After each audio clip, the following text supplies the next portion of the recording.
Bwana, ofisi ambayo Baba John anafanya kazi ni ofisi ambayo Mr. Twizy Daddy alikuwa akifanya kazi hapo awali, lakini mwisho wa siku akamfanyia figisu, akatoka kule kazini na mali zikaanza kumilikiwa, ofisi ikaanza kumilikiwa na Adela. Sasa Baba John amekuja kumuomba vizuri kabisa Mai kama mke wake wa Twizy aweze kumpa taarifa Twizy Daddy kwa ajili ya kurudi tena kazini. Hiki ni kitu ambacho kilikuwa ni kizuri kwa upande wake Mai, lakini pia kilikuwa ni kizuri kwa upande wa mume wake Twizy, lakini tumeona Mai amekataa kabisa kutoa ushirikiano ama amekataa kabisa kuonyesha ushirikiano kwa Baba John, kwa sababu Baba John anahitaji kuona Mr. Twizy Daddy ama Baba Amanda anarudi tena kazini, kwa sababu inaonekana kabisa kwamba mchango wake kwenye maendeleo ya kampuni ni mkubwa sana. Sasa subscribe kwenye channel hii hapa ya Nova Films. Wakati huo tukaangalie kuhusiana na kitu ambacho ninaona kabisa kwamba Mama Amanda ama Mai amekosea sana. Yani kifupi ni kwamba kwa mjibu wa maelezo ya Mr. Baba John,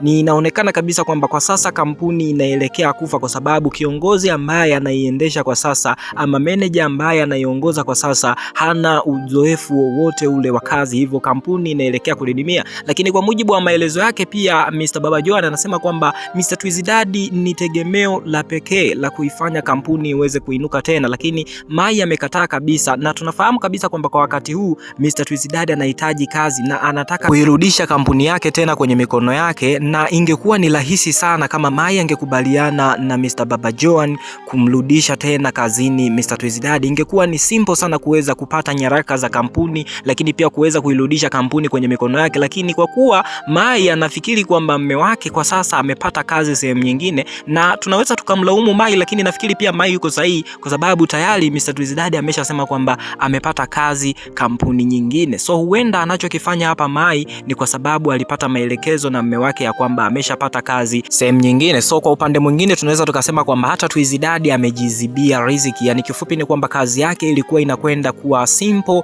kama angemweka wazi mke wake Mai ya kwamba hajapata kazi sehemu yoyote ile, bado yuko kwenye harakati za kutafuta kazi ili aweze kuipata hiyo kazi. Sasa kama angemwambia ukweli mke wake, nafikiri kwamba mke wake asingekataa ofa ya Mr. Baba John, kwa sababu kwa wakati huu anahitaji kazi zaidi ili aweze kujiingizia kipato. Kwa mwenye makosa nafikiri kwamba pia anaweza akawa ni Mr. Twizy Daddy, kwa sababu hajawa muwazi, anafanya mambo yake kwa siri. Lakini let's see kama mpango wake anaotumia kwa sasa na rafiki yake utafanikiwa au hautakwenda kufanikiwa. Lakini kikubwa zaidi naona kabisa Mai amekosea pia hata yeye, na nimeona kwamba bado Mai anaamini kwamba kupitia mama yake ama kupitia familia yake atapata kianzio ama atapata mtaji wa kumfanya aweze kuanzisha biashara nyingine. Asijue kwamba sio rahisi kuanzisha biashara na kupata faida kwa haraka, lazima watapitia changamoto nyingi zaidi. Lakini swala la Twizy kufuatilia mali zake nafikiri lilikuwa ni best solution,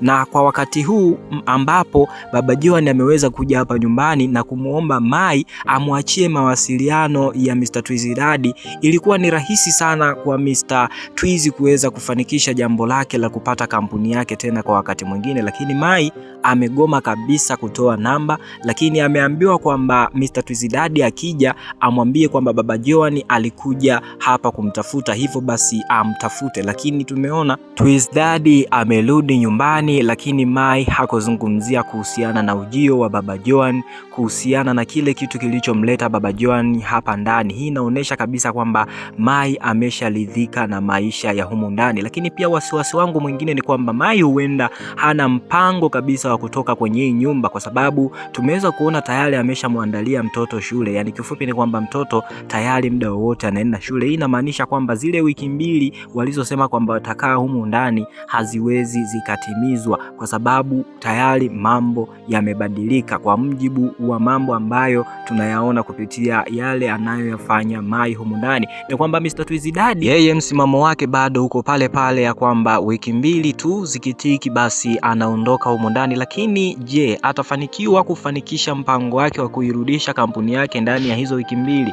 sidhani kama kitu kama hiki hapa kitakuwa kina uwezo wa kuwezekana, kwa sababu mambo ni mengi, changamoto ni nyingi hapo katikati. Lakini pia ukijaribu kuangalia hata Sauda amekuwa akiweka vikwazo vingi zaidi kwa upande wa Mr. Twizdad, lakini kitu ambacho nimeona ni kwamba tayari kuna kitu ambacho tumegundua kupitia mfanyakazi aliyeletwa na Sauda. Sauda anaamini kwamba amemleta mfanyakazi kwa ajili ya kufanya kazi yake ya kumtenganisha ama ya kumfanya Mai ajisikie vibaya, kwa kumfanya aone wivu pale ambapo ataanza mipango yake ya kumtongoza Mr. Twizdad. Lakini tumepata kugundua kwamba tayari pia hata mfanyakazi Tunda aliyeletwa na Sauda naye alitumwa humu ndani, na inaonekana mtu aliyemtuma anapeleleza yale yanayoendelea humu ndani, hususan ni Sauda. Sasa ukijaribu kuangalia Kasim, jamaa fulani hivi ambaye alimwagiza ama alimpa kazi Tunda kuingia humu ndani kujifanya kama ni mfanyakazi ili aweze kupeleleza taarifa, nafikiri kwamba kuna namna unaweza ukahisi kwamba maybe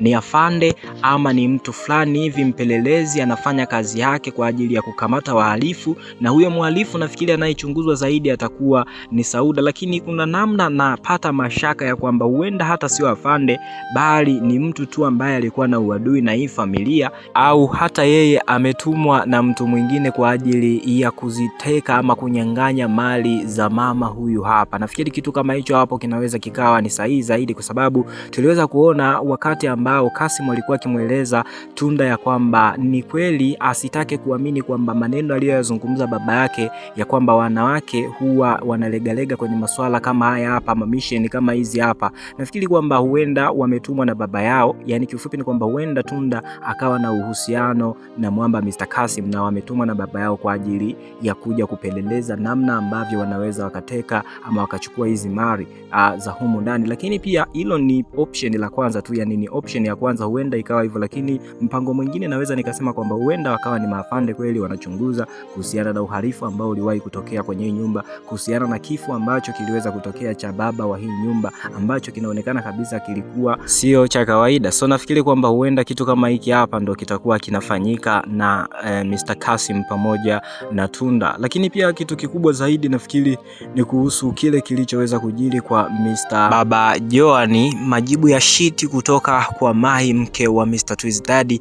Yani ni majibu ambayo kwa kweli sikuyapenda hata mimi mwenyewe, lakini kwa kuwa tumeshamaliza kuchambua sehemu hii hapa, nafikiri kwamba hakuna haja ya kurudia yale ambayo tumeshamaliza kuyachambua. Nafikiri wakati huu tungeutumia kuweza kutabiri kuhusiana na kipi kinakwenda kutokea episodi inayofuata. Nafikiri episodi inayofuata tutakwenda kupata majibu kuhusiana na dawa ambazo aliwekewa mama yake na Mai kwenye chakula, dawa ambazo zinamfanya azidi kuwa dhaifu siku hadi siku, yani kifupi ni kwamba zinamuua taratibu. Hizo ni dawa za aina gani? Na ndo kitu cha pekee kinachonifanya niwe na wasiwasi na Kasim pamoja na Tunda, kwa sababu kama hawa watu wangekuwa ni mafande au kama Mr. Kasim angekuwa ni afande, sidhani kama mtu aliyemtuma ambaye ni Tunda angefanya kitu kama hiki hapa, kuweka dawa kwenye chakula.